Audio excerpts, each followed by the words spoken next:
ବଗିଚାରେ ମାଙ୍କଡ ପଶିଗଲା। ଓ ଧାଇ ଆସ ଧାଇ ଆସ, ମାଙ୍କଡ ତା ଛୁଆକୁ ଧରି ଆସିଛି, ବୁଲୁଛି, ଗଛ ଉପରେ ଚଢି ଯାଇଛି, କଦଳୀ ଖାଉଛୁ ଲୋ। ଆହା, ଛୁଆକୁ ଧରିଛି, କଦଳୀ ଖାଉଛି, ନିଜେ ଖାଉଛି, ଖୁଆଉଛି। ସାଙ୍ଗମାନେ, ଏଇଟା ହଉଛି ଗାର୍ଡେନ। ପ୍ରକୃତରେ ଇଏ ଗୋଟେ ମୂର୍ତ୍ତି ହେଇଛି, ମାନେ ମାଙ୍କଡର କେତେ ସଜା ହେଇଛି। କଥା କଣ କି ସାଙ୍ଗମାନେ, ମୋର ଗୋଟେ ବନ୍ଧୁ ଆଜି ତାଙ୍କର ମନ୍ଦିର ପ୍ରତିଷ୍ଠା, ଲକ୍ଷ୍ମୀନାରାୟଣ ମନ୍ଦିର ପ୍ରତିଷ୍ଠା, ପ୍ରତିଷ୍ଠା ତ ନୁହଁ, ବାର୍ଷିକ ଉତ୍ସବ ପାଇଁ ମତେ ନିମନ୍ତ୍ରଣ କରିଥିଲେ। ଆଉ ତାଙ୍କର ନିମନ୍ତ୍ରଣ ରକ୍ଷା କରି ମୁଁ ଚାଲିଲି ଆପଣଙ୍କର ତାଙ୍କ ଘରକୁ ଯାଇ। ଏଠି ଲକ୍ଷ୍ମୀନାରାୟଣ ମନ୍ଦିର, ମୁଁ ପହଞ୍ଚିଗଲି ମନ୍ଦିର ପାଖରେ, ପୂଜା ଅର୍ଚ୍ଚନା ଚାଲିଛି। ସାଙ୍ଗମାନେ, ଗୋଟେ ଛୋଟ ବ୍ଲଗକୁ ଆପଣମାନଙ୍କୁ ସ୍ୱାଗତ। ଯଦି ଭିଡ଼ିଓଟି ଆପଣଙ୍କୁ ଭଲ ଲାଗେ ନିଶ୍ଚୟ ଲାଇକ୍, ସେୟାର, କମେଣ୍ଟ କରିବେ, ସବସ୍କ୍ରାଇବ କରିବାକୁ ଜମା ଭୁଲିବନି। ଭିଡ଼ିଓଟି ବହୁତ ଛୋଟ ମିନି ବ୍ଲଗଟିଏ। ଆଉ ପୂଜା ଅର୍ଚ୍ଚନା ଚାଲିଛି, ବନ୍ଧୁ ପତ୍ନୀ ଏମାନେ ବସିଛନ୍ତି ସାମ୍ନାରେ। ମୁଁ ମନ୍ଦିର ସାମ୍ନାରେ ଯାଉଛି, ପୂର୍ଣ୍ଣାହୁତି ଚାଲିଛି, ପୂଜା ହୋମ ଚାଲିଛି, ଘିଅ ଢଳା ଚାଲିଛି। ବହୁତ ସୁନ୍ଦର ମାହୋଲ ସାଙ୍ଗମାନେ। ଏଠି ଦେଖନ୍ତୁ, ଏଠି ପଛରେ ଯୋଉ ଆପଣ ଦେଖିପାରୁଥିବେ, ଆଉ ବ୍ରାହ୍ମଣ ମାନେ ବସି ମନ୍ତ୍ର ଉଚ୍ଚାରଣ କରୁଛନ୍ତି, ପୂଜା ଅର୍ଚ୍ଚନା ଚାଲିଛି। ଲକ୍ଷ୍ମୀନାରାୟଣ ମୂର୍ତ୍ତି, ତାଙ୍କୁ ପ୍ରଣାମ ହୁଅନ୍ତୁ ସାଙ୍ଗମାନେ।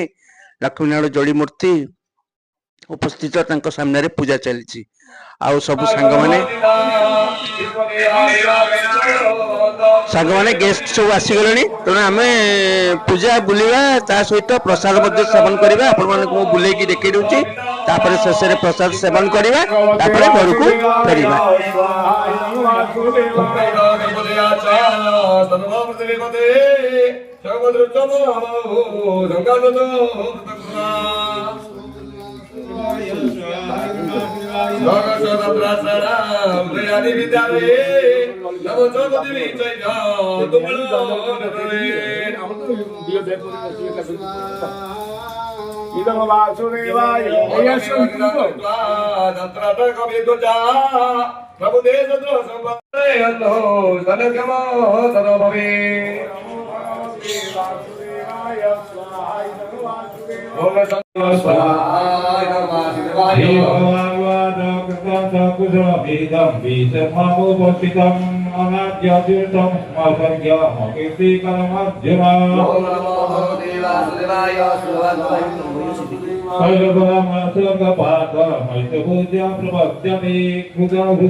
ଏଥର ସାଙ୍ଗମାନେ ପ୍ରସାଦ ସେବନ ଆରମ୍ଭ ହେଇଗଲା। ଆଉ ଯୋଉମାନେ ଅତିଥି ଯାଇଥିଲେ ସେମାନେ ପ୍ରସାଦ ସେବନ କରୁଛନ୍ତି।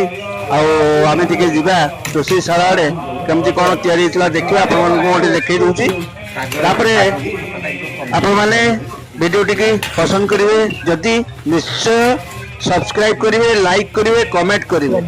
ରହୁଛି, ପୁଣି ପରବର୍ତ୍ତୀ ଭିଡ଼ିଓରେ ଆପଣଙ୍କ ସହିତ ଦେଖା ହବ। ଜୟ ଜଗନ୍ନାଥ, ଜୟ ଲକ୍ଷ୍ମୀନାରାୟଣ, ଜୟ ଠାକୁର।